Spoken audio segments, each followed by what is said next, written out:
Сәлем достар. Бүгін бұқтырылған капуста жасайтын боламыз. Ол үшін бізге капуста, сәбіз, жуа, қызанақ, май, лимон, дәмдеуіштер қажет болады. Бірінші капустаны майдалап турап аламыз. Маған осылай ұнайды. Шинковать етеміз. Термомиксте 5 секунд 5 скоростьта турап алуға болады. Жуаны 4-ке бөліп дайындап аламыз. Сәбізді де теркадан өткізген ұнайды. Ең әуелі жуаны майдалап аламыз. 5 секунд 5 скорость.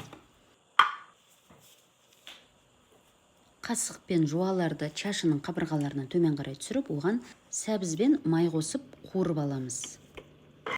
Көкөністерді қасықпен төмен қарай жинап аламыз. Енді капуста, қызанақ,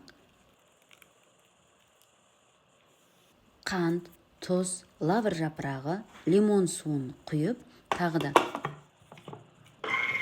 17 минут 100 градуста бұқтырып аламыз. Капустамыз дайын болды. Нағыз диеталық, гарнир ретінде де, кешкі ас ретінде де кереметті дәмді тағам болды. Дайындап көріңіздер.